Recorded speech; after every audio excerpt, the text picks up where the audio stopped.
Welcome to the Ripple Effect Podcast, where real conversations create lasting ripples. I'm Quattro. I'm Diesel.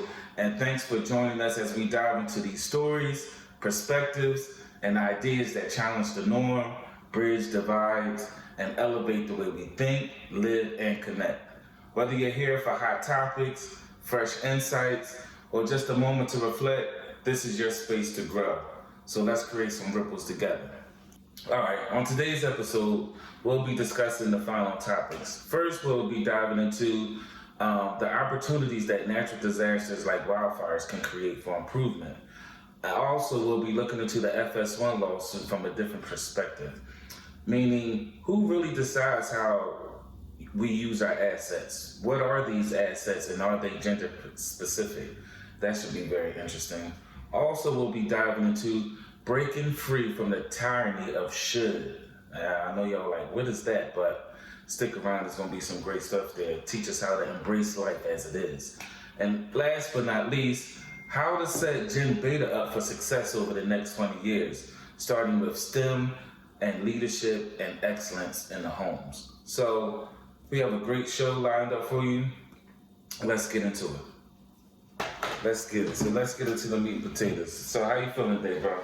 I'm feeling good, man. Feeling grateful as always. Just looking forward to an objective discussion about these topics, not being so much influenced, by my own personal feelings and opinions on this, so that we can at least establish some sort of common ground moving forward. Right.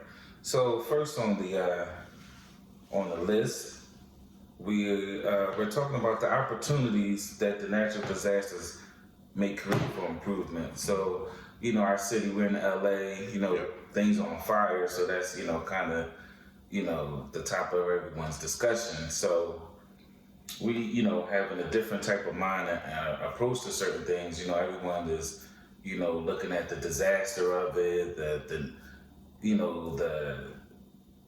devastation of it, but, we took a step back and was like, wait, this could be an opportunity for some opportunities. You know what I'm saying? So, how you feel? I'm feeling good. Well, first and foremost, big shouts out. My heart goes out to all those affected by the LA wildfires. Definitely. That's something that I'm pretty sure, most people may have thought would happen, but maybe not in their lifetime, especially to this extent. Just the level of devastation. Whole cities have been, one specific city, Palisades, just looks like a bomb was dropped and, a big part of their neighborhood and their community. And, major institutions like the Gelsons is gone. The Rouse is gone. And other, prominent landmarks. Half of the high school, I want to say, got burnt down. One of the middle schools, I believe Marquez Elementary, that got burnt down. Like I said, whole houses and communities got burnt down. But again, there's always a silver lining in everything. And again, like you said, that's what we kind of want to talk about today. Yeah, definitely a shout out to all those people who lost their homes and their businesses. Businesses, right? It takes a lot to, have a home in Pacific Palisades, like that takes millions. Right. And to have a business in the Palisades or in Malibu. I know one of my spots in Malibu that I frequent with, Moon Shadows. Yeah, that's gone. That's gone. That hurt me. I know a couple people that went to Pacific Palisades High School. They're devastated that their school is gone. Matter of fact, one of my nephews is currently in Palisades, so I don't know how that's going to work out with them getting a new school and all that, what they're going to do after that. But definitely, it's been a challenge for all of us. Yeah, man. It's tough because me personally, that's the area that, I frequented. I used to actually coach back in 2012. Shouts out Coach T. We coached the women's basketball team up there for varsity. So I used to go up there all the time. I'm very familiar with the area. Again, the Gelsons is an institution up there. That's where we would go to get lunch, or any sort of videos and it was time to eat. So, it's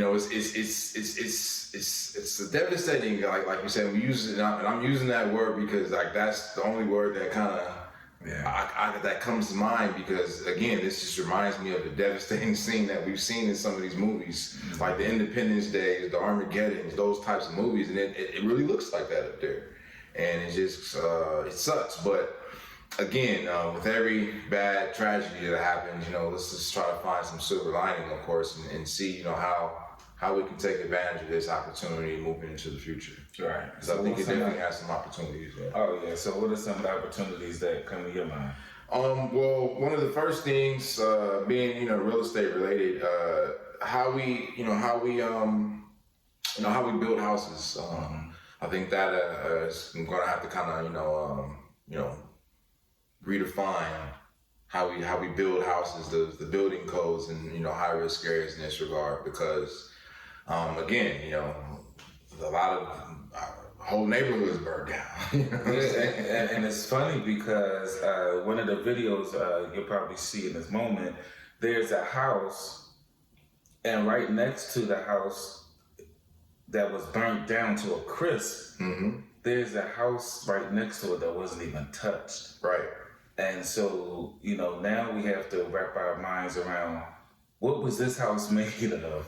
And is this the blueprint going forward for building houses in these fire areas? You know what I'm saying? Yeah. And it was just totally, and there was a whole bunch of things that they said it didn't have. The windows were a certain type of window. It was built with concrete and steel. And, right. There was a lot of little components to the makeup of the house that they said it was a lot of fire resistant materials that was used. Right. And even as you see in the video, the car of the neighbor who was parked in the driveway, it was like burnt to a crisp as well. And it was like wow, it's just amazing how that fire didn't even touch that. So basically it said that for example, you have a sterile perimeter, no vegetation except for the planters. Also no vents and eaves or tempered glass windows. Yeah, tempered glass, that's what it was. Even with the deck, interesting. So LPE floating deck, Class A rated, basically as fire resistant as steel and concrete. So again, like we now can we got verifiable data in a sense. Like we got good data now and how houses are to be built. It's in high risk environments for fire, because again, as you'll see that this house survived, and and as you see around it, it's like a ghost town. Literally a A-bomb was dropped and everything got eviscerated except for this one house. So like I said, it's just different opportunities in that regard. And again, making sure that the next go around, now that we have this information, we understand just the importance of the materials that we use to build how they're built. I think they said they also had a steel roof. Yeah, and I don't understand. What I don't understand how this isn't the standard. It should be, well, since they should. But we'll get to that in a minute. But this should definitely, to prevent something like this from happening, steps needed to be taken is that materials used for building these houses in these areas are better, most utilized by using. It's hard, right? It's hard to get from under that tinier shit. I'm telling you now, and we're going to dive into that. But we're trying to, whatever we preach or bring to y'all, we try to, practice ourselves. Exactly. So that's what that's about. But the point I'm trying to make is that this needs to be the premise, the blueprint for how houses are made to prevent having disasters like this. Especially up in that area. Yes, yeah. So you're in a fire zone, so using materials that are flammable doesn't seem like the best material to use. And also too, we got to be mindful that, a lot of these houses were, built probably in the 40s, the 50s, the 60s, when, like you said, building standards and codes and regulations, may not have been as strict as, they maybe are now, per se. Or maybe, they have changed the codes, but because, again, a lot of the homes were older, then they weren't able to be built with these new tech materials. Whereas this house that did survive, it is, subject to these new codes and regulations. But now we at least know that this stuff does work. You know what I'm saying? Like this design, I should say, because that's really in my mind of mine. You know how I'm looking at this, and you know, because again, we always, you know, what's next? Because you know, some of these individuals won't be able to go back, but a lot of them will. And so, like, what's next? You know, how do we prevent this from happening again? And now we know that, you know, there's a certain way that we're going to have to build these houses moving forward. And like I said, these commercial properties as well. You know, there's a certain way we're going to have to build this stuff. Right. So that in the event that something like this does happen in the future, then at least, you know, our infrastructure is prepared to take it on. You know what I mean? Yeah, and I think that's you know, you got a lot of flack coming down the pipe to the governor and Mayor Bass and all that. Like, you know, everyone wants to blame someone. You know, so just taking things into consideration will kind of help limit the blame moving forward. Yeah. When we have, you know, because everyone wants to blame someone. I don't know. Are they firing the fire chief and all those people? Like, I know it's like somebody they want heads to roll, but again, that just is still kind of operating that whole paradigm of somebody has to be to blame for this. It can't just be, you know, like you said, this event, this natural disaster happened. You know, no one could have predicted like the wind was going to be what it was on that day, and it was going to do what it did. But just being the human beings that we are, maybe that's just part of our ego in a sense, believing that we can control the future. And so in this regard, somebody has to be responsible for this because somebody didn't do their job right. Yeah, and another thing that stands out to me is the loss that you go through, the things that you lose, like, you know, you lose your birth certificates, you lose your social security cards, your pictures, your art, your marriage licenses, your, you know, artwork, like you're saying. You know, you lose a lot of things in that family heirlooms. You know, you lose insurance policies. You lose everything, and so that brings contracts, right? You know. Lease agreements, using real estate, you know, wills, you know, all types of things. There's a lot that can be used. So that brings us to the next, you know, topic of how to digitize these documents. So when, in case there's emergency or disaster like this, you know, you still readily have your major documents accessible. Right. And I really believe that that's a great opportunity for another opportunity, right, some sort of business, some business opportunity for improvement. You know, that's what we're, you know, talking about. You know, how this stuff births opportunities for improvement. So I definitely feel as though, you know, we could move into an era where our social security cards, driver's license, birth certificates, deeds and stuff. All that important stuff is digitized. Because here's the thing, as we kind of talked about yesterday, that granted, you know, these things can be replaced, but in the meantime, in between time, you know, business still has to be conducted. So people still need to see that social security card.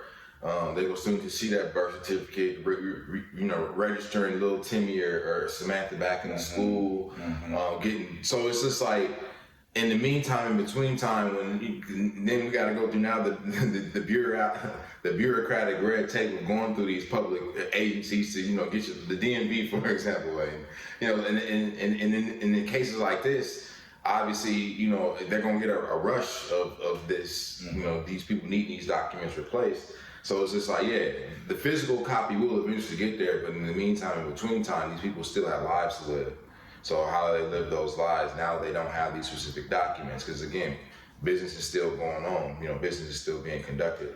So realizing, like I said, some sort of service where you're able to digitize your important documents, and they get stored in some sort of digital locker, some secure digital locker, of course, because we will be talking. These will be sensitive documents and sensitive information. So, you know, it will need to be secured, but again, some sort of platform where, you know, this happens so that in the event, you know, something like, you know, a natural disaster in this regard happens, people are still able to, you know, move their lives forward. without having to kind of be stuck. Because again, a lot of the things that these people are going to have to be doing just to get life going back again, it's going to require a lot of these important documents, because they're going to have to get, like you said, homes and register the kids in the schools and get new cars and all this stuff. And you're going to have to show your license. You're going to have to show your social security card, birth. Like, you're going to have to show this stuff. You know what I'm saying? File the insurance claims. Well, the deeds, like, so it's like a lot of people not going to be able to do basic business because they're not going to be able to show these documents because they got burnt up, unfortunately. And we got this 2025. You know, I have my debit card and my credit cards. Everything is on my cell phone. It's digitized. So we definitely are ready to move to an era where we could digitize our important documents. So, you know, that's not another thing that's slowing anything up, especially when you're in a position of dealing with a disaster or some type of hardship. Yep. And then we got another business opportunity we talked about was, now from a business perspective, is, you know, cleanup. You know, that's going to be, you know, big. Demolition, cleanup. So if There's a lot to clean up. you go be a contractor, if you got a contractor's license, or, you know, you're looking for a new business to start, a new opportunity, I should say, to take advantage of, you know, this is going to be one of the areas that's going to need your services. So, you know, keep your thinking hat on and be prepared, because the opportunity's coming. Yeah, so, you know, and just, you know, if you're looking for a business or looking, you know, you're a young professional out there, entrepreneur, you know, this is how we have to look at situations and opportunities. Like what they say, find the silver lining in every situation, you know. This is a great opportunity for us to put our minds together, come up with creative solutions that can, you know, generate some revenue and income. Right. Like we said, cleanup is going to be big, and I'm sure there's not enough cleanup details out there. And so, you know, even if you're not the one cleaning up, you could be the person that can get the people together. The organizer, right? The unifier, right? Of it. Getting the contracts, and you just outsourcing. And you outsource the help, because there's a huge mess to clean. Simple play, ladies and gentlemen. And this is what people do all the time. I believe formally it's called like the middleman strategy, where you're basically, so again, there's going to be cities and just county entities, etc., private entities. It's going to be contracts out there for work to be done. So you might just be the person that goes out and get the contracts. And then once you get the contract secured, then you go and find, you know, the contractors to actually go do the work. And then, so like I said, you get the contract for $1,000, you know, you sub it to them for $700, and you just collect the $300 on top, and then you just go do that over and over again. So it's like you said, it's going to be opportunities for deal makers, as well as just, you know, technical contractors to get the work done. So let's see how you take advantage of this. But again, opportunities abound in natural disasters like this, and so again, our hearts go out to those affected by it. You know, we're wishing you all the best, and you know, again, there's going to be tons of resources and opportunities available to get them back on their feet. But in addition to that, you know, just from a capitalistic business entrepreneur perspective, you know, there's still going to be opportunity there as well. Yeah, I heard someone say success is looking at finding success, or the next successful thing is looking at what worked and what was successful, and then going back to find out what they missed. Yeah. So in this instance, you know, we have a disaster here. You know, we can capitalize off, you know, what they missed, you know, and you know. Water, for example.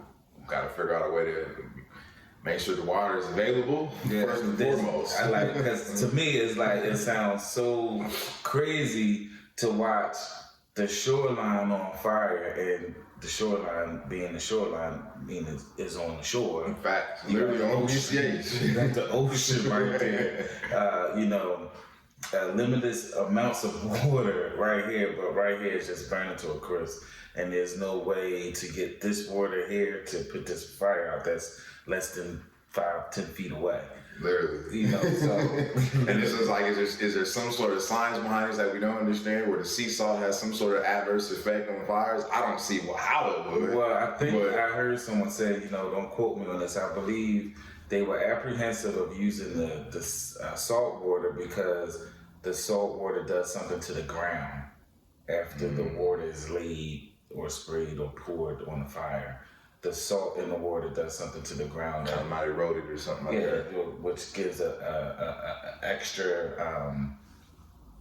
hurdle they got to jump, to say the least. But at the end of the day, let's deal with that and put these fires out. Right. And then we can deal with cultivating the land or the ground or whatever the case may be. Right. So yeah, so just always, I know it's hard to, stay positive in times like this, but we always have to,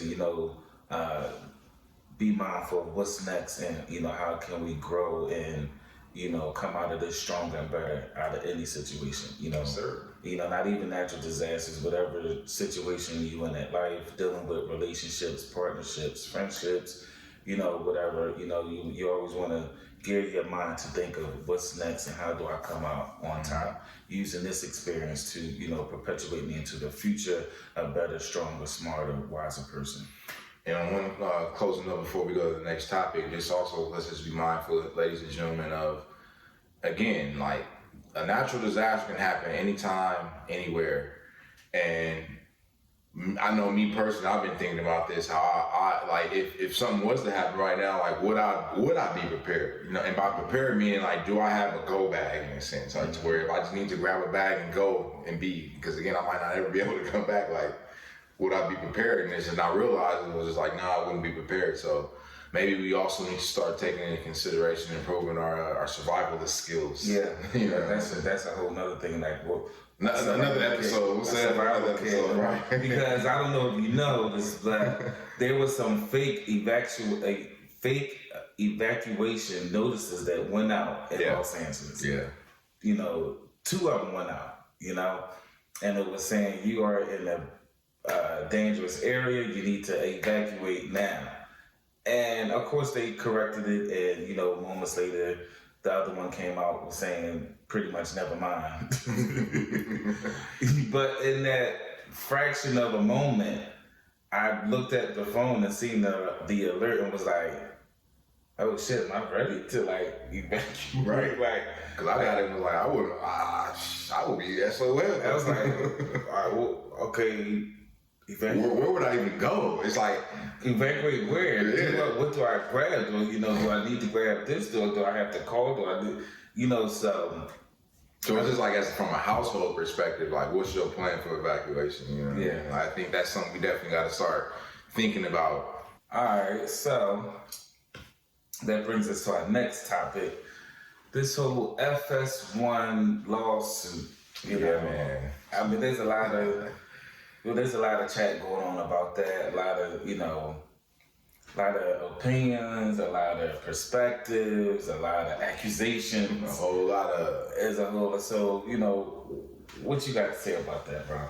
I mean, it looks like an example of nepotism at its finest. Someone having an issue with the nepotism. Of course, the nepotism has negative consequences, but at the end of the day, it seems like nothing. It wasn't a problem until, in a sense, the gossip got made public. That's pretty much my takeaway. So far, at least. And you know me, I'm gonna have a contrary perspective. I kind of look at things for what it is, and in my opinion, the way I see it, going back to what we said we were gonna discuss, like, who really decides how we use our assets, what are assets, and are they gender specific? So in this instance, you have someone that had an asset. Mm-hmm. And she used her asset to get ahead in her career or to get a job. Now you got the other guy who has the job, the opportunities. So she used her asset, no pun intended, and he gave her an asset that he had. So they exchanged, barter, whatever you want to call it.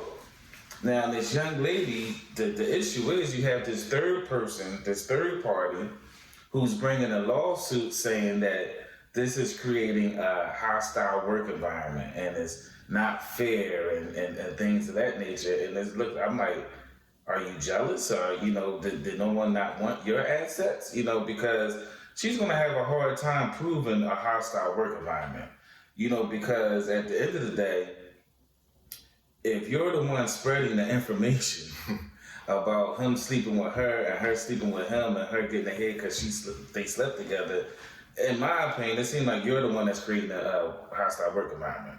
Because nobody knew this stuff. This wasn't privileged to everybody in the office. It was only privileged to her, and they were friends at one point. So, that's how I feel. Like, I don't think it's nepotism, so to speak, because, nepotism is like, you're in a position of authority or you have a job or opportunity and you give it to someone that you might know, a friend, a relative, or something like this.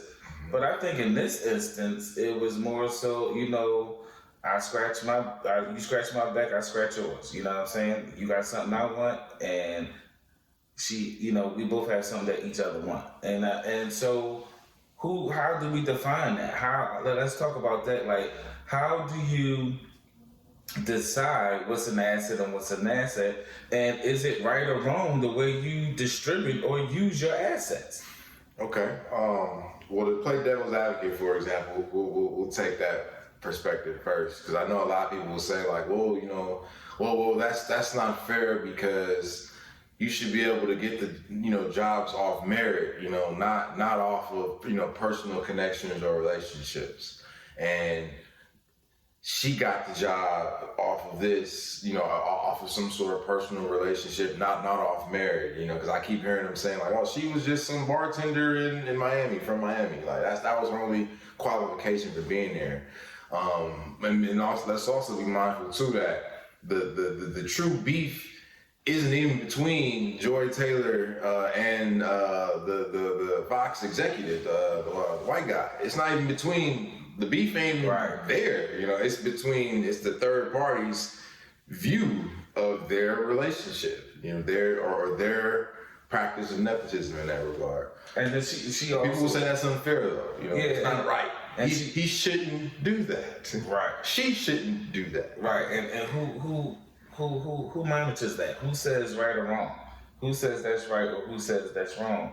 And she also had some other points in her lawsuit. She was saying, I don't want to just, make it seem like it's just about this. She also had points about, unfair wages, not being paid for services rendered and overtime and things like that, And in my opinion, like if that's black or white, that's open and shut. If you can prove that you work and they get paid, they won't reimburse her. But when you get into saying like it's a hostile work environment because the executives are sleeping with women and giving them jobs and opportunities, it's kind of hard to prove that. And from the way I look at it, you're the one creating a hostile work environment because she's actually disregarding the friendship she had with the young lady. Like she told her that in confidence as a friend. And so now there's another question is like, you coming from this moral high ground, mm-hmm. I mean, how high is your moral high ground? If now you're going to throw your friend under the bus who confided in you, who she was dealing with, now you're taking the opportunity to get ahead or to get a bag for yourself based on some confidential information that your friend gave you. So you know what I'm saying? Like, how you throwing stones and you live in a glass house? You know what I'm saying? To be fair, I'm pretty sure there'll be people who's like, well, I read the lawsuit. So, because again, as you say, it was a whole lot of points, but because I believe the point between her and Joy was about, I think the executive tried to represent the hairdresser, the lady who brought the suit, and then she came to Joy and was like, oh, he tried to do this, and then Joy was basically just like, I mean, this is the game you playing right now, baby. Like what you talking about? Like, and then the second instance, I believe, was when they were out in Santa Monica at a bar, mm-hmm. and I believe that was the first instance. But again, Joy and the executive were there, and she's the hairdresser was basically saying like she could just tell, quote unquote, tell from their body language that they was in some sort of relationship, and then that must be how she got the job, or that may have been her interpretation of the events. But back to your point, it's like, well, again, are we just operating off of her perspective, or do we take into consideration these other individuals' perspective? And like again, like is nepotism wrong? And to be fair, she was, quote to her lawsuit, she did get offered $1.5 million. Well, that was a third, another party outside of the executive. That was Mr. Skip Bayless. Yeah, but I'm saying it was still in this whole. It was still within the same, the FS1. And it's still the same woman. Yeah. You know, that has this moral high ground where, you know, she feels as though, you know, I mean, I don't feel it's nepotism or unfair because, you know, you had your opportunity to get your 1.5 for your cat.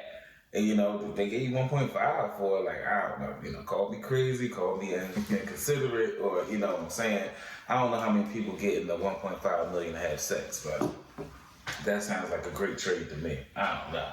And again, of course, we could say that as men, but in my mind, too, it's like, okay, well, at the end of the day, you know, we're all still adults. And so if as an individual and an adult, you feel that this environment isn't, you know, benefiting you, then obviously, like, yeah, you probably want to go find some new working environment. And but again, like, yeah, if you ain't being paid, do that. But as far as just like again that social, because it doesn't seem like anyone else at FS1 knew that this was happening until this came out. So that's the part of it to me where it's just kind of like, would this even be a problem if she hadn't have, you know, made it a problem in this regard?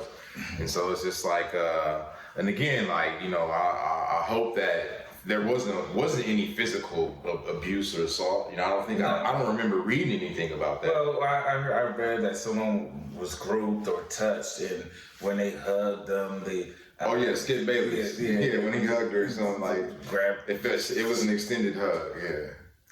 I mean, don't be hugging nobody. I mean, if your breast is sensitive, I mean, hugging someone and tells your breast being pressed up against that person that you're hugging. So how can we decipher, you know, so now we're going to govern pressures of hugs? Like, how do you quantify what's a hug? You know what I'm saying? So it seems like she's using the information she got from her friend to, you know, kind of be the caveat for this lawsuit to take off and get publicity. I think, you know, she might have some substantial, issues as far as the pay and, you know, not getting paid with the pay equalities. But I think she took it another step further and was like, oh, I also know this and I know that. So let's throw this in there, and then let's make it real salacious, and that way we'll get a viral moment, and then they'll be paying me to shut up, you know. Again, in this day and age, that could be an option. It couldn't be. But at the end of the day, we do know what we know. And what we know is they were consenting adults. And that's the part of it to me as well. It's like, I mean, yeah, this was two consenting adults, and you know, where do we draw a line? Because if it's a matter of in this case, you know, people getting opportunities off of personal connections or relationship, not married, then it's just like then that's nothing would happen. That's how the world works. Yeah, because that's how the world works. I remember being in film school, and they taught us that you know, you have to make relationships and friendships with people, because when you know, in film school, the director and producers, you're in the film maybe for the next 2 to 3, 6 months. You're not even considering the editing and post-production of it. Even just the everyday production, that I might have to see these people for the next 3 to 6 months in production on a short term end of things. Right. So therefore, I'm going to hire a crew of people I like and get along with. It's not necessarily going to be the most qualified one. Yep. You might not be the most qualified one, but you could be the easier one to talk to, and you could be the one that takes good direction. Yeah. And listens. You could be the less resistant. You know, because when you're in production, you know, all those things become very frustrating, you know, as a producer, as a director, or any department head that's trying to fulfill that aspect of that said production. So I was taught in film school, It's they generally hire people that they like. Yeah. It's not necessarily you got a degree or this and that, because most people that are super advanced in certain aspects, sometimes that personality don't mesh. Sometimes you could be the smart one that know how to do anything in the drop of a dime, but you always got a rebuttal. You always got a comeback.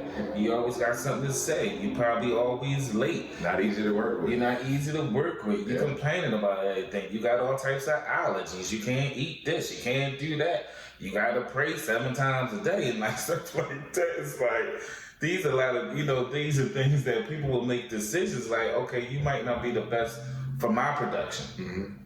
As it relates to, because this is my production, as the producer or director, this is my film, this is my project, and I need it to go as smooth as possible. So therefore, I'm aligning myself with a team that I get along with, that I could laugh and joke with, and my comedy and my sense of humor is acceptable because I know the people that I'm around. For the most part, because you could also get people that don't know you. It's not about that you don't know them. They might not know you, and I know me personally. I mean, as you can hear from my perspectives, I'm kind of outspoken and come from left field. You know what I'm saying? But my humor or my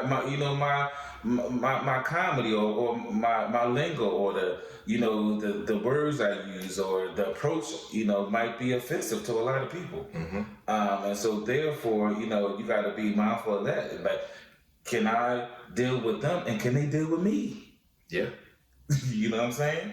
Just because they the smartest one, got the most degrees, ain't no degree to deal with me, baby.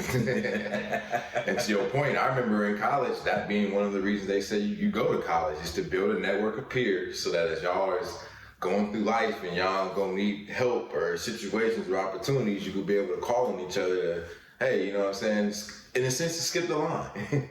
To get in off the personal connection, not the merit. And so, again, from my perspective, that's how the world seems to work. And so, is it that we just have a problem that a woman is doing it, using a quote unquote asset that others feel that they don't have or know that they don't have, or so is it a matter of jealousy? It seems like it could be a lot, because the last time I checked, bro, like, the world operates off nepotism. And you gotta especially in the work environment. You gotta have some merit because the job gotta get done.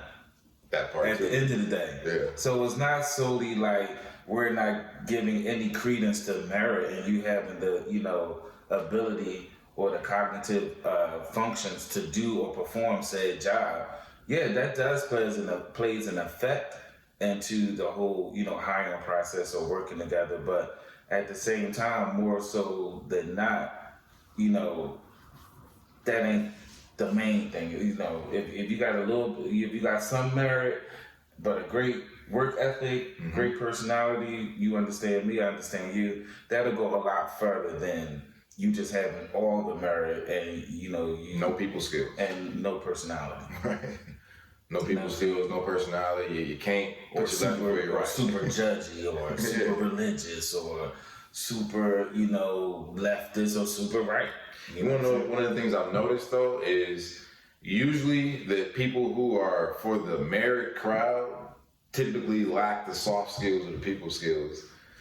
And the people who are for the nepotism, or the personal connection route, they typically lack, maybe let's just say, the hard skills, but they got the soft skills and they got the relationship, but they do have some merit, some hard skills, but they may not just be as proficient as the guy or the girl who has the high qualifications, but they just lack the personal skills, and the people skills.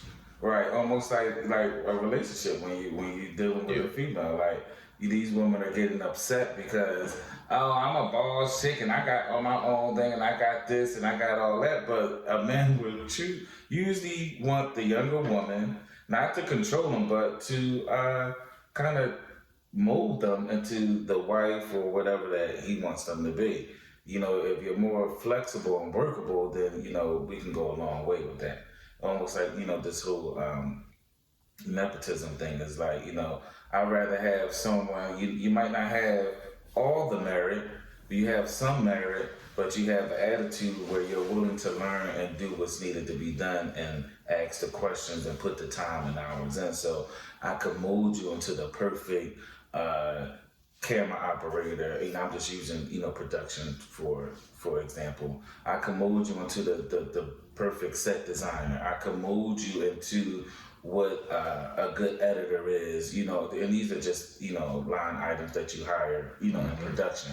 And so, so it kind of works out in a lot of facets of life that, nobody want all that bucking back and contention is like, it's easy. Or you just thinking because you know, or you're a know-it-all. Being a know-it-all is a problem for a lot of people in the workplace. So again, just because you got the merit don't necessarily mean that you go get the job, because there's another component of it where it's the people skills aspect of it. And typically, like I said, people are going to choose people that they can quote unquote work with over those that they quote unquote feel like they So can. my question is for you out there, for y'all to, go ahead and put it in your pipe.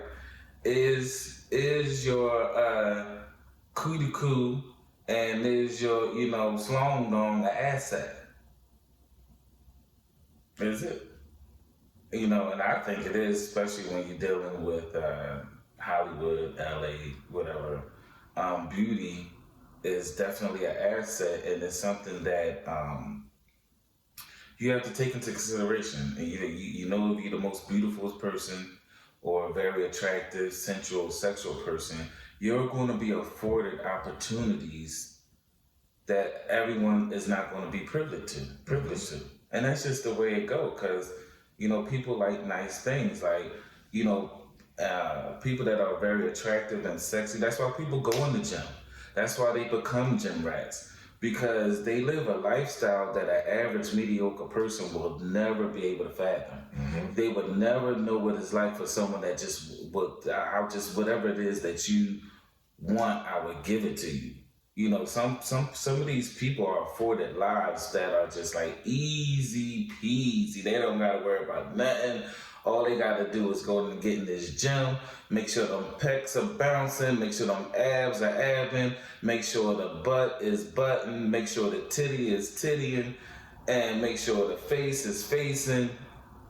And they live life on easy street, and that's just something you have to accept. Mm-hmm. It's just something, and it don't make sense to keep trying to, put some moral judgment. Oh, that ain't right. It ain't right. It's not fair. It ain't fair that, hey, you put that same energy in, you got the same energy you put into your merit and your skill set, especially when you're in different industries, you have to put that into your physical,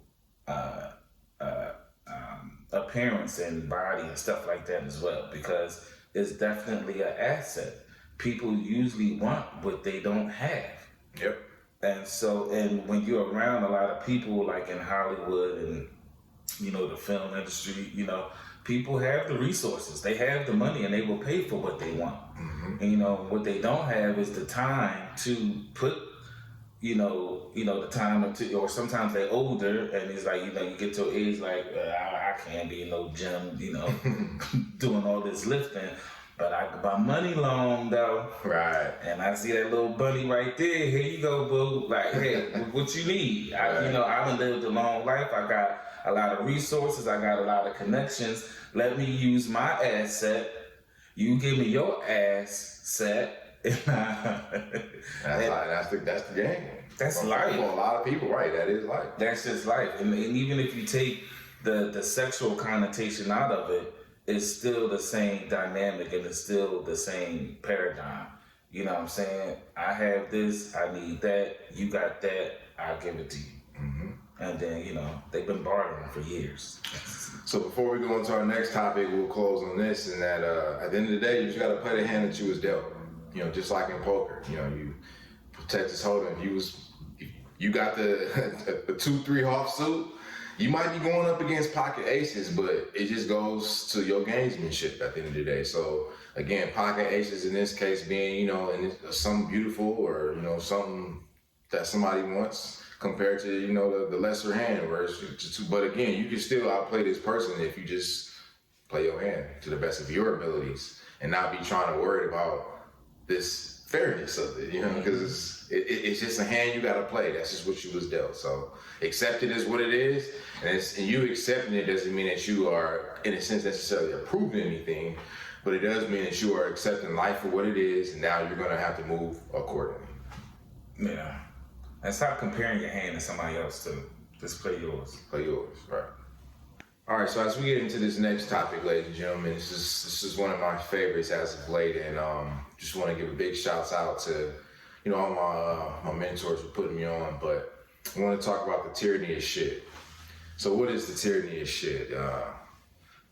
We operate, well, our first language as human beings that we are introduced to is imagery, and that second language that we're introduced to is called words.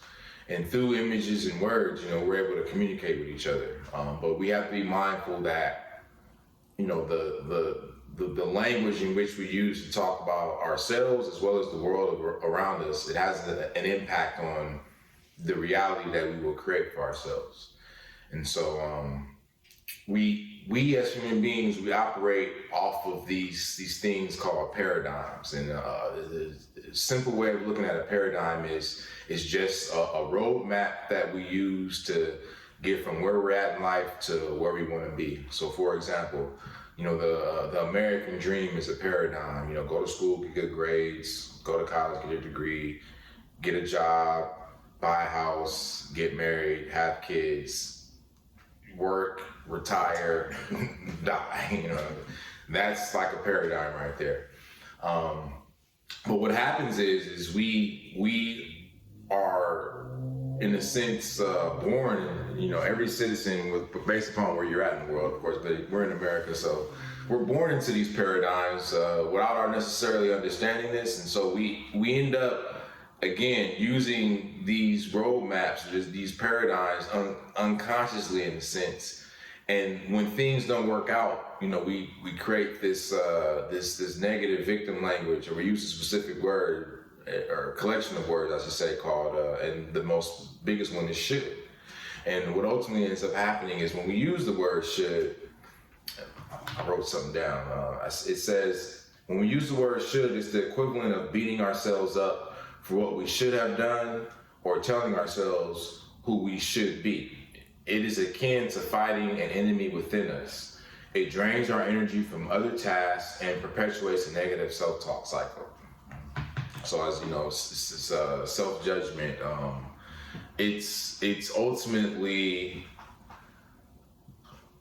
it's a source of limitation for us when we use these words shoulds, because we are creating, when we use the word should, in a sense, we're creating an environment where, you know, we're making it as if whatever has happened in life. So for example, there are wildfires. Now, of course, people have plans. Oh, well, we should postpone these plans, or we should, for example, like the football game. Oh, we should postpone, you know, the Rams and the Vikings because, you know, it's the wildfire, you know. But then it's just like, nah, like you said, life still goes on. So, well, what's next? Or contingency? Oh, we're gonna play in Arizona, like just in case if LA is not available. So there's a tyranny of should always in play when we are operating in the paradigm of should. And so we have to accept that, you know, life doesn't turn out the way it should, and life doesn't turn out the way it shouldn't. Life just turns out the way it does. And when life turns out the way it does, we just have to be focused on what we're going to do next. And as long as we stay in a cycle of next, as well as throw some positive self-talk, then we will be able to accomplish the things that we want to accomplish, and we will be able to move towards the future that we set for ourselves and that we ultimately invent. It's just a matter of us being aware of our language, the language that we're using to push ourselves forward. And as long as we can eliminate should, one of the most disempowering words in our vocabulary, then, like I said, your only limit is your imagination at that point. Right. This has really changed my perspective and my life drastically. I remember when Dane shared that with me maybe a couple months ago. Yeah, a couple months ago. And it had me stuck because when he shared it with me, I was actually in like a little rut or whatever the case may be, where I was like, man, well, maybe I should have did this, and maybe, oh man, I shouldn't have did that. Maybe I shouldn't have befriended that person. Maybe I shouldn't have been there. I shouldn't have did that deal with this person, or maybe I should have been more, closer or more involved with these people, or you know what I mean. So you're going through, and you realizing that uh, it's self judgment and it holds you down. Mm-hmm. And but then before I talked to him, I had got an epiphany on my own that you can't worry about what you should have did or what you shouldn't have did. It's all about what's next. You know what I'm saying? Because there was something that happened, and I was like, you know what? I ain't no danger to disappointments, and there ain't been no shortage of shortcomings, or lack of reaching expectations. So this just being another one. So I'm just on to the next, and that's what I just was like. I just gotta go on to the next thing. You know what I'm saying? And so that got me out that rut at that moment. And so I called my man Dane. We always have great intellectual conversation. And he was saying like, "Oh, I'm reading this book, and the book is talking about the tyranny of shit." I was like, "Tyranny of shit? What do you mean?" He was like, "No, life shouldn't happen or should not happen. Life just happens, and it's all about being ready to go for what's next, to do what's next, not to sit there contemplating what didn't." Blaming and playing the blame game and trying to say, blame people you did. When Dane shared that with me, it really helped me understand what I was going through, and it was like life will always give you confirmation. Mm-hmm. And so I had that whole moment that I was dealing with, and then I got myself out of it by telling myself like, just go on to the next. Like, all right, that didn't work the way you thought it would work, or whatever the expectation was. You just gotta put that behind you and deal with before you, whatever's next. And so then I reached out to him, and then he was telling me about what was I want to give a shout out to the author of that book. Tracy Goss, I believe is her name. And the title of the book, The Last Word on Power by Tracy Goss. Yeah, give a shout out to that because she's giving out some life-changing information. Because it changed me, and it really. So now what I've done, I've tried to take should out of my vocabulary. It's never about should. Prime example, this podcast today. We were scheduled to shoot our first podcast today, and there were we were supposed to be at the school. There was a plethora of expectations and things we were supposed to do, but with me and Dane being on this whole tyranny of should, not being bound by the tyranny of should, it was like, all right, what's next? There was a couple people who were affected by the fires here in LA. One of the studios we were going to use, were closed due to the fires, and so it was all about, all right, what's next? And that's how we're able to get here today. We don't have the whole setup like we want and like we plan to have and like we will have. Yep. I guarantee by this episode 2, y'all gonna be like, oh, they done got a stimulus check. Right. They done got a bailout, but you just gotta use what you got and just move forward. And so definitely a shout out to that author in that book for that small piece of nugget of wisdom.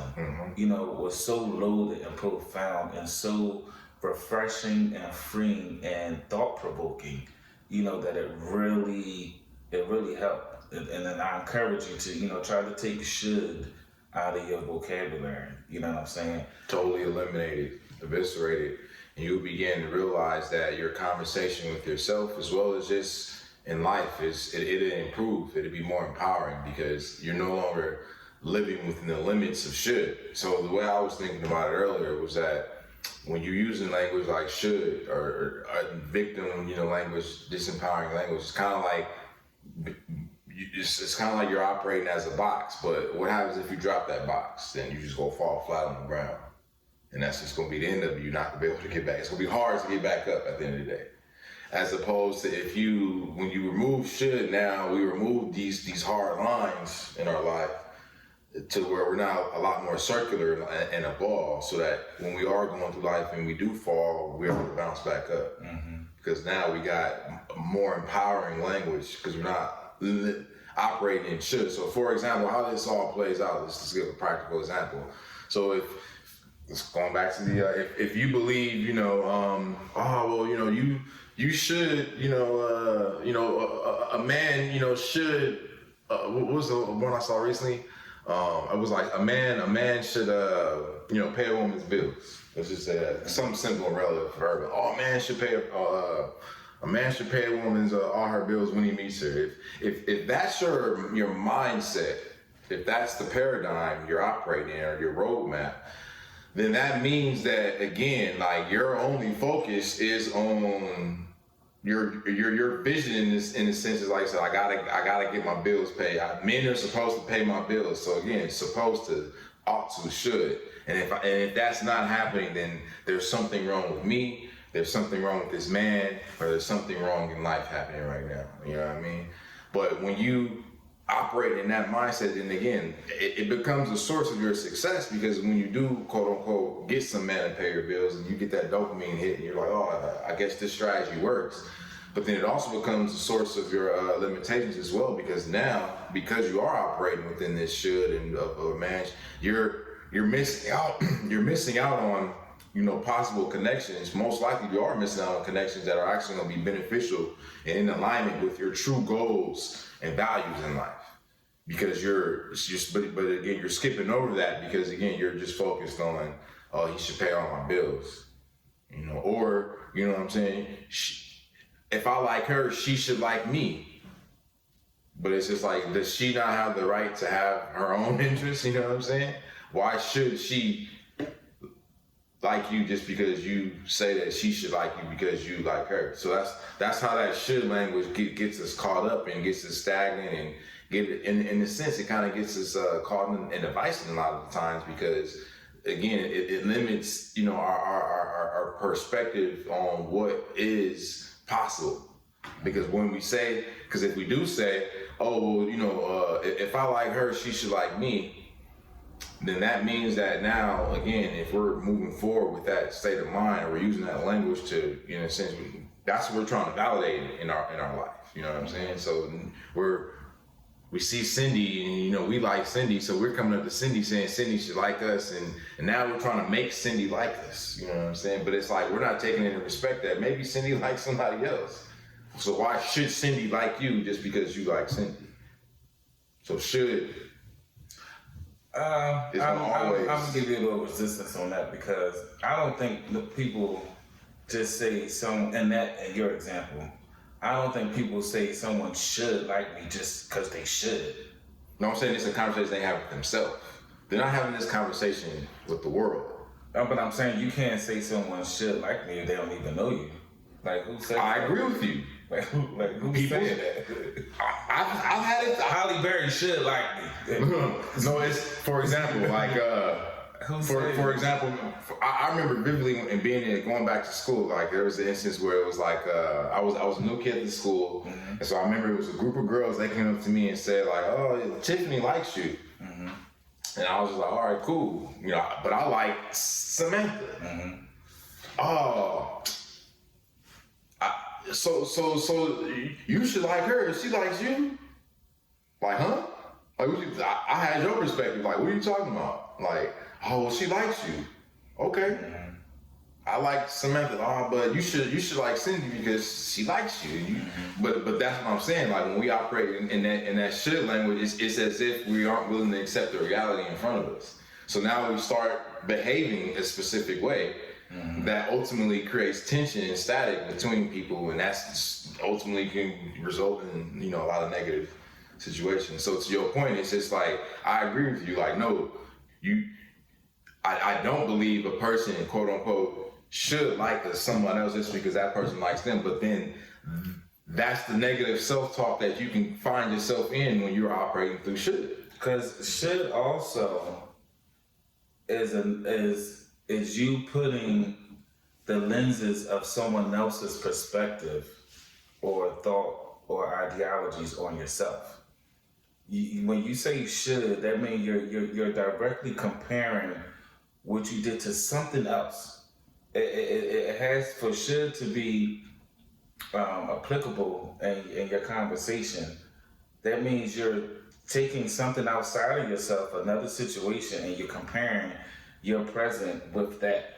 And I think that's where it you know, that's the stuff that we gotta kind of alleviate, because like we said, you can't, that's why I said before, like, and don't be judging nobody else's hand. You gotta play the hand that you have. You know, the lens that he has for his life, like those glasses he got on, those are prescription for his life, for his needs. I can't put those lenses on me and think I'm going to see the same way, see clearer or see better. I might see worse, or I might see better, or I might can't see at all. You know what I'm saying? And it's like, you know, just because there's other perspectives and other outcomes and other ways that people have done things, you know, we have to get from under that tyranny of should, because when you think about it, when you say should, I should have done that. Based on what? Right, and that's my question, right? Who? Based on what? Based on who? Based on the outcome that you didn't get. You didn't get the outcome you didn't get because you didn't get it. So now what's next? You know what I'm saying? So it's, yeah, I think that's, you know, just to give a little more clarity to, you know, how, you know, that shit can really just screw your head up. But even the flip side of your example with the glasses, it's also applicable to the person. So even me thinking things like, because my prescription is what it is and it allows me to see what I see, it gives me my vision, it gives me my perspective. So again, I also can't fall into the trap of thinking that you should see what I see, because that's what we forgot. Yeah. Or I shouldn't have a problem because you can't see what I see. You know what I mean? Because I think you should see what I see because you sitting right next to me.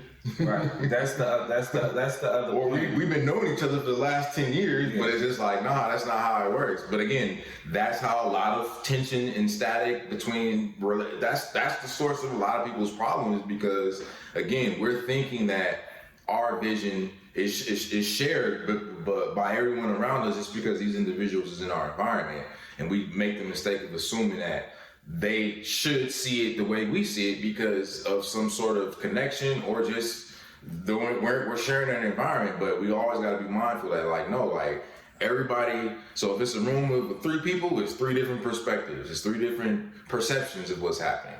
It ain't just one. So in that room of 3, like, the first person who's on some should, they're the problem creator. They're the problem. The person using the should. So yeah, so that's the other side to the tyranny of should, and it just slipped my mind because we was just on the one aspect of the self-judgment, but also the tyranny of should comes into play when you're giving advice, when you're speaking to other people, when you're raising children. This is a great example with the tyranny of should, where you'll tell your child they should do this or you should do that, based on your own experiences, your own upbringings, and your own fears, accomplishments, your own desires, disappointments, right, fears, and then you're kind of subjugating them to your perspective or to your experience, and that's kind of like counterproductive,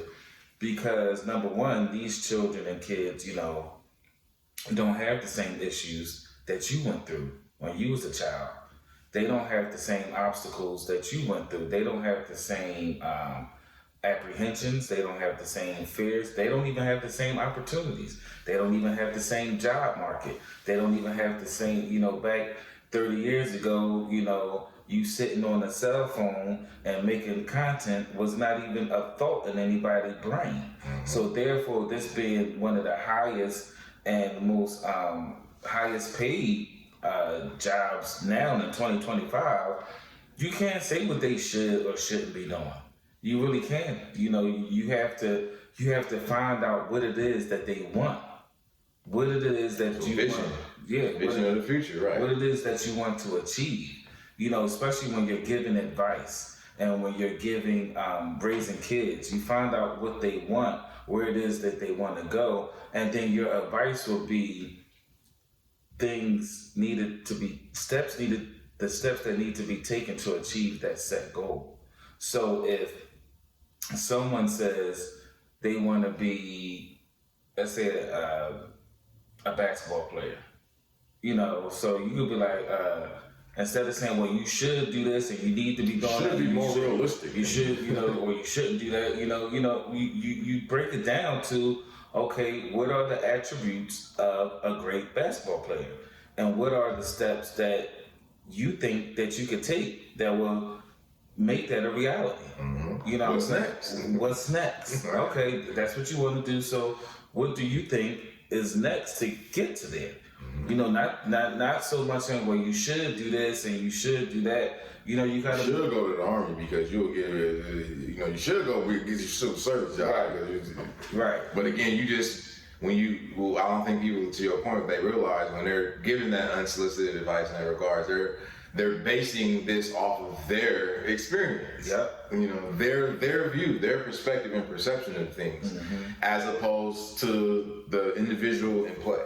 Right, and knowing what it is that they want and giving them the advice that helps them achieve their goal, not satisfy your own shortcomings or the things you did wrong or didn't do or whatever the case may be.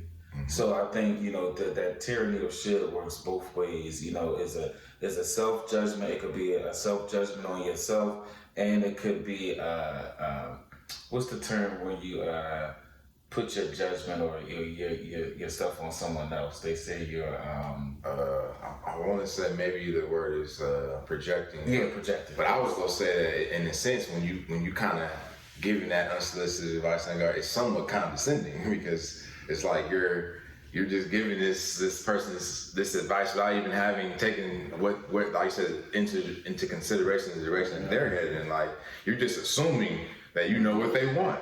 But again, paradigms. Yeah, you comparing apples to oranges. You know what I'm saying? Like this man got a apple tree over here, and you got a peach tree, and you think the same care that you put into your peach tree is the same care. Well, it's a tree, so you need to do this and do that, but no, the might be different dynamics. Right? My tree is completely different from the fruit of your tree, so therefore the regimen and the care of it inevitably is different. You know what I'm saying? So that kind of is a great segue to the next point. Yeah. Because the next point is about how do we get GenBeta up to speed and ready for success over the next 20 years. We're at an interesting place now. You have the baby boomers are generally moving out the way slowly but surely. You got Gen X who, they call Gen X for a reason because you just don't fuck with Gen X. Gen X is on their own thing. They don't give a fuck about nothing and nobody. And they was just gonna do their thing and leave them fucking alone. That's why we ain't had no Gen X president, ain't no Gen X governors. They don't give a fuck. Then you got the millennials. Now the millennials been around long enough to now are in a position where they have some wisdom, and we're at a position in life where there's an opportunity to kind of turn this down spiral of our civilization. Where our intellectual and a lot of our ambitious ideology is really, going down a rabbit hole for the worst. We're not, selecting the jobs and careers that will provide substantial futures for us. You know, we're pretty much getting into the photography, the online content, and things like that. And so there's not people that's going into the STEM, science, technology. As much as could be. It's not as much. You know, it's definitely. And people in it, but you know, it could be more. Yeah, there are definitely some people, and for good reason. But the majority of our children are not doing, you know, the STEM, and we feel as though a way to change the outcome of our generations and our society. First, we look at the state of our society now. For the most part, a lot of our young men are, you know, caught up in drugs, gang violence, scamming, the thought of that they're going to be going to the NBA, NFL, whatever the case may be, and it's like. And then you have our women, you know, who are caught up in the promiscuity.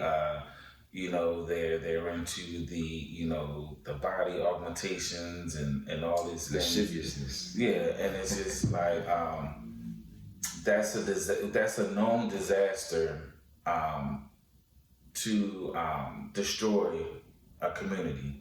And you know, we are like slowly. You know, there are some of us that are thriving. And there are some of us that are, you know, not becoming,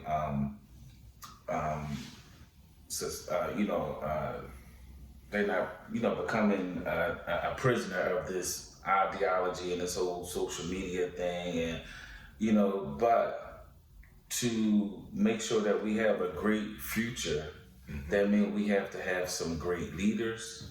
That means we have to have some great households. And it's going to have to start with us. I believe making like STEM, you know, a necessity in the upbringing of the kid. And the kid can always decide what they want to do, you know, when they get older. But when they get older, they will be making a more educated decision on where they want their life to be and where their life to go. You know, now letting kids being able to choose their gender and, you know, all this stuff, and they could just do what they want to do. Anything. Just do anything, just, you know, with no guidance, with no cultivation, with no wisdom, you know, not wisdom from my generation, but wisdom enough to know that I can see that you have great proclivities and tendencies to be a scientist, an engineer, a mathematician, a doctor, a lawyer, a real estate guru. You could be, you know, a lot of the kids are into gaming. Right, that's what I say. A lot of kids are into gaming. And it's our responsibility to see that and kind of facilitate the path for them to go that way. You know, a lot of parents are upset that, you know, a lot of parents and people are upset about their kids and spouses, you know, just playing games all day long. You know, it's very advantageous as us as the parent or the older person to kind of, you know, get them into maybe classes and programs that will take that interest of games and playing games. Now you're the biggest creator of games. Right. You know, you're the next EA Sports. EA Sports is in the game.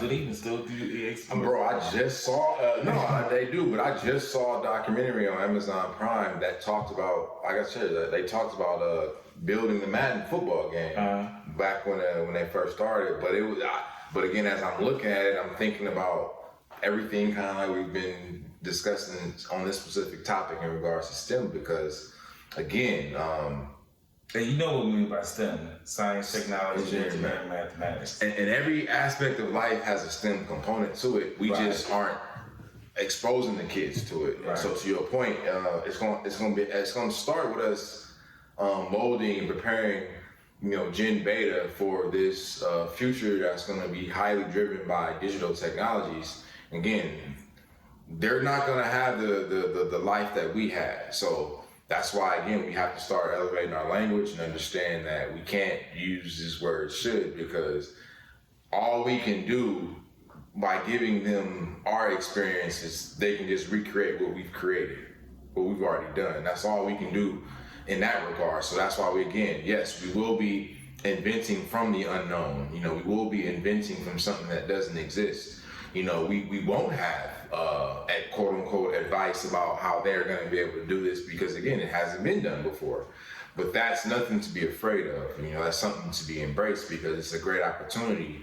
And I personally, I think a lot of people are afraid of that power, because it requires them to take a level of command of their life. Mm-hmm. That will require a level of responsibility and accountability, that discipline and focus that most people want to run away from, because they are unfortunately a victim of the tyranny of should, because again, they're operating from these paradigms where, like we're kind of talking about the whole Hill discussion, like if you feel confident that you need to quote unquote heal, then on some level you have acknowledged that you're broken mentally. You know, I'm talking about mental healing. I'm not talking about if you got a legit physical ailment. But you know, if you saying that you gotta heal, or that you had these past traumas and transgressions, and it's just like that's going to be the source of your limitation, because you're unwilling to let it go. And so we have to be mindful of taking command of our lives and, you know, our direction as leaders in our households, because again, the same way, you know, as the adult of the household, as the guardian, as the parent, like I said, we're giving our kids these devices, these phones, these tablets, these computers. But again, it's like we're not giving it to them with a sense of structure in mind. So it's like for every hour that you give it to them, make them earn it. You know what I'm saying? Like, oh, you want an hour of fun time on the tablet, and all right, you gotta, like you said, you gotta read a book. You know what I'm saying? You gotta read for an hour, or you gotta do. So it's like, but as a parent, we have to take command and know that. Again, if us raising these kids is just giving them a phone just to distract them, then how much time are we missing out on from exposing them to these things? Like I said, you see, if they like playing video games, well, how about for every hour of video games they want to play, they have to learn how to build a video game. Spend an hour doing that, you know what I mean? Because at that point, if they're doing something within STEM consistently, starting from a knee high, by the time they do reach teenage years or young adult years, like to your point, they will at least have a better understanding of how the world works, but also too, how they can create value in said world, outside of just thinking that, oh, I could just, be a consumer, I could just be a consumer of product. Or only ambition I see myself doing is something within the arts or creative, which is important. But again, we need more. We're gonna need more, or they're gonna need more plumbers and engineers and software engineers, and they're gonna need doctors, and they're gonna need more of that than they're gonna need of photographers. You know what I'm saying? As well as models, things of that nature. But again, we can. In a sense, pivot to, the next generation having, more career aspirations within STEM, by us taking the steps now with this new generation, GenBeta, and again, just having more command of how we raise them in regards to making sure we set time aside for them to do these specific things. Like I said, we're constantly exposing them to certain things within STEM, and to Will's point, we're paying attention to them as kids in natural play, you know what I mean? So again, if you got a son and you see that, he always likes to build stuff with his blocks or his toys, or he's using toys that were meant for like action figures, but he's trying to use the action figures to build structures, then to your point, then he's demonstrating the proclivity to engineer some stuff. So let's get him going in the engineering track. Or you notice that your daughter always seems to want to go help mom or grandma when they go gardening. So that must mean that she might have some sort of proclivity for botany or some sort of earth science. So now let's get her going in that direction. She might be the person that solved the issue with the salt water. Right. And the ground, right. How to repurpose salt water, right. Come out and be like, you know what, if you do this, you can use the water from the ocean to put out the fires and not destroy the land. Yes, I definitely agree. And it's not, you're not necessarily like, I just want to be clear, it's not that you're making the kid do something, you're just giving them the tools at an early age, where they don't have a say-so, where they don't have, training them. all the options, like you're training them. You're instilling greatness in them at the end of the day. So when it is time for them to start thinking objectively and independently, they have a good mind, not a helpless, not a dull mind that's been dulled by iPhones, iPads, social media, aimless scrolling.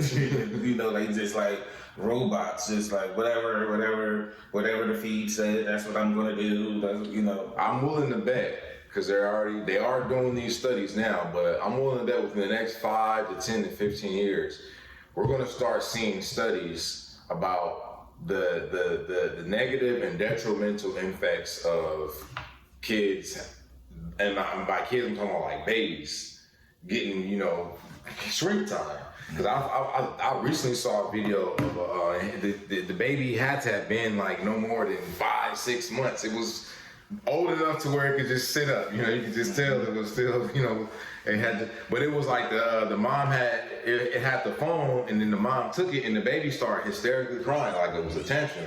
And the mom gave it back, and the kid was cool. Mm-hmm. Took the phone away. So it was like at 5, 6, 7 months, the kid was already addicted to the screen. Mm-hmm. And like, remember we talked about, even though that those kids don't have language yet in regards to like understanding words, they still got the visual language of imagery. Yeah. So like they are still able to use these phones to figure out how to use them to get to what they want to. And in most cases, it's something on YouTube, mm-hmm. ironically.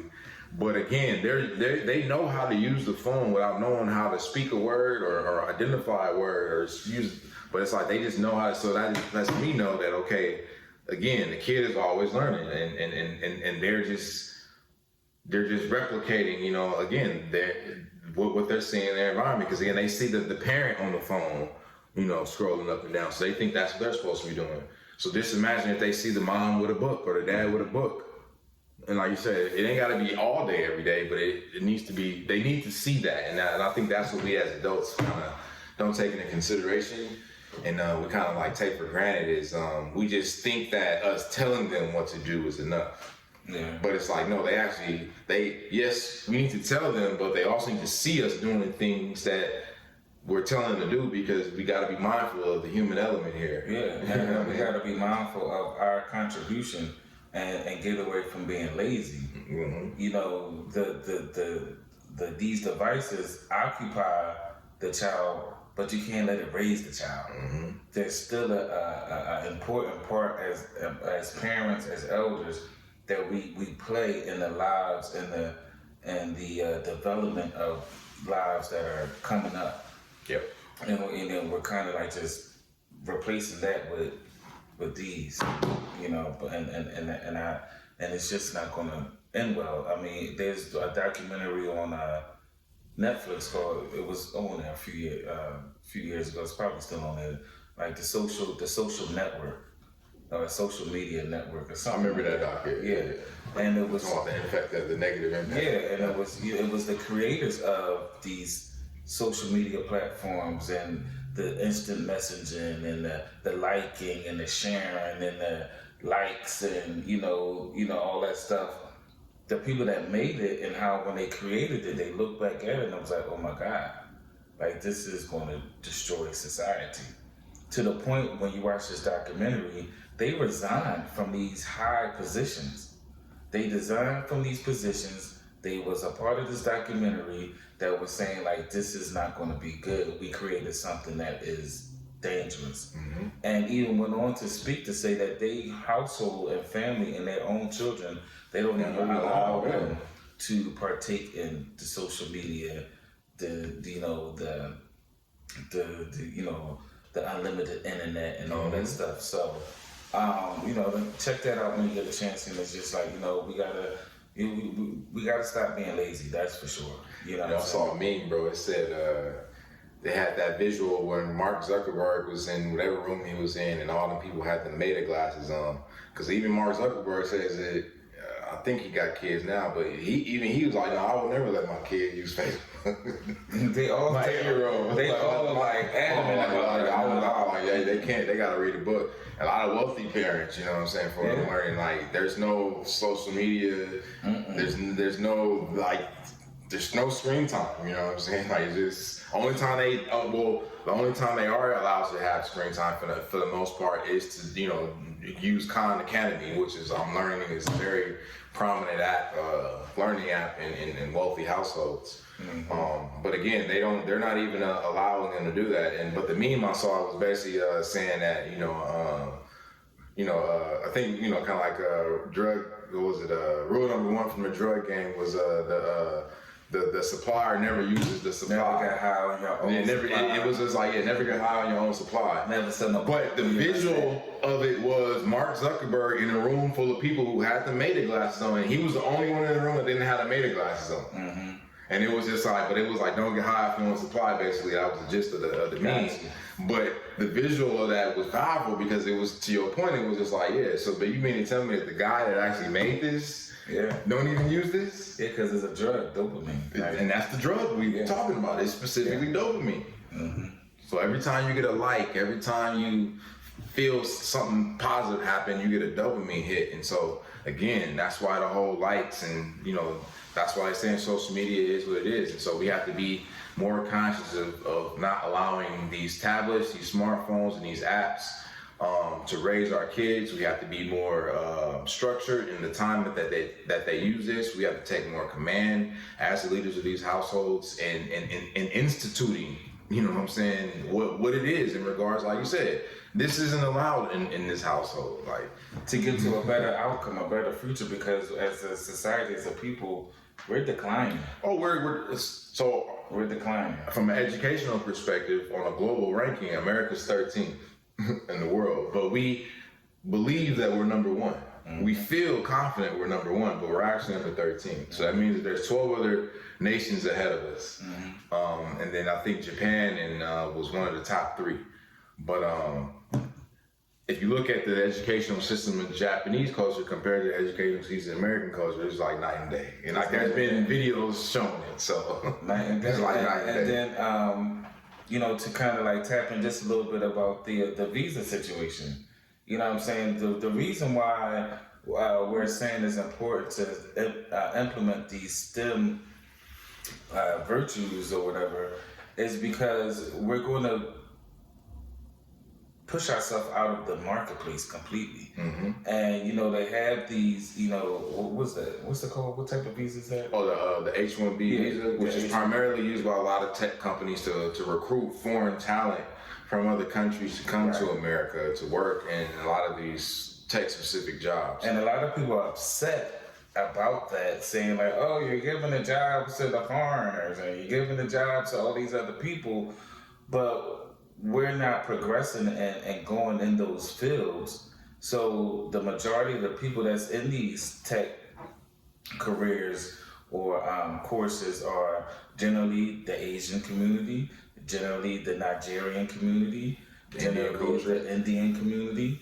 and these people, and it's like, and then the Jewish culture, or whatever the case may be, and where when we was talking about merit before, in these instances, the merit does matter.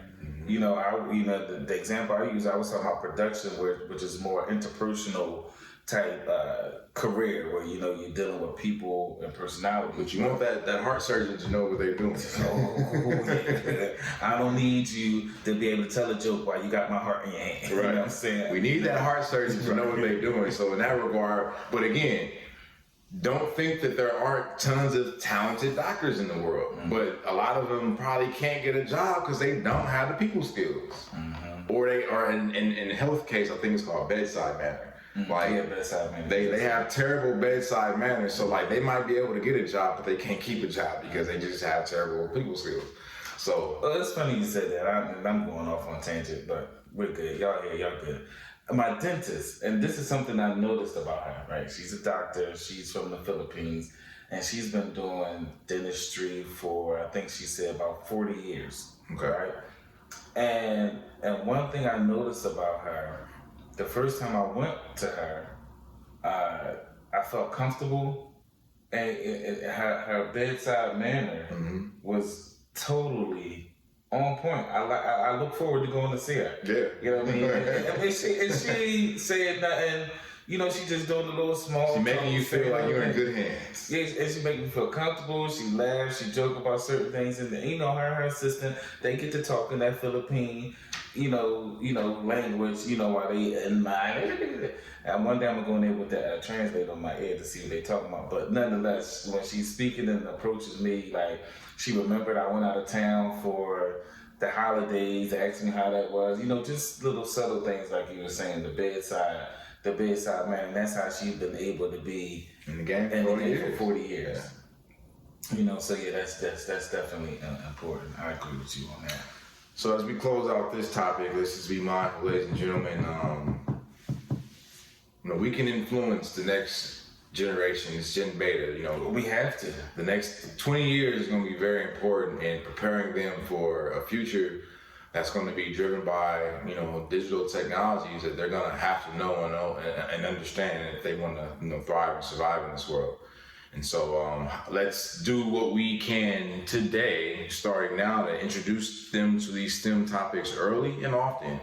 So as they are growing and maturing and starting to see see a future, create a vision of the future for themselves, they're able to do so within the vacuum, in the sense of the future that they're going to have to experience, and not the future that we have already experienced and came from. You know what I mean? So again, being mindful of this word that should, as we're talking to these kids, and when they're telling us, "Mom, I want to be this." Oh, you can't do that because I didn't do that, or you should just hope. Like, let's just be more conscious of our influence and our power in those instances and situations, and realizing that, we have the opportunity to do something great. And if we don't have the expertise, we don't have to have it, because again, we just have to be the guide. And by being the guide, all we gotta do is make sure we can just identify, the experts or the proper resource that the kid needs to be involved with, and then just expose them to it. And I'm gonna give you a freebie right here. Khan Academy. It's a simple app. Just go download it, and just like I said, start with 2 minutes a day. You the kid, KHAN, then Academy. So and again, shouts out Sean August on the 2-minute rule, and just start with 2 minutes. And I encourage you to start this journey off with your kid when they're small, ideally. But if they're 14, then now here's something that you and your kid can do. But nevertheless, start small. So again, start for 2 minutes, but again, it's a committed 2 minutes. So every day, find 2 minutes a day for you and your child, or you and your household, to come together and then just talk about this topic. Talk about STEM for 2 minutes a day. Go from there. Well, that's a wrap for this episode of the Ripple Effect Podcast. Diesel and I appreciate you tuning in and being a part of these conversations that really matter. Today we unpacked some big ideas, Yes, we did. How natural disasters can create unexpected opportunities for improvement, why it's important to control how we leverage assets, the impact of breaking free from the tyranny of should, and how we can prepare GenBeta for the next 20 years. If these ripples from the nuggets we are dropping in the sea of wisdom are reaching and affecting you wherever you are in the world, please make sure you subscribe, share, and leave a review. It helps the conversations and the ripples keep growing. And don't forget to connect with us on social media. Until the next time, take care, stay focused, and keep leveling up. Peace.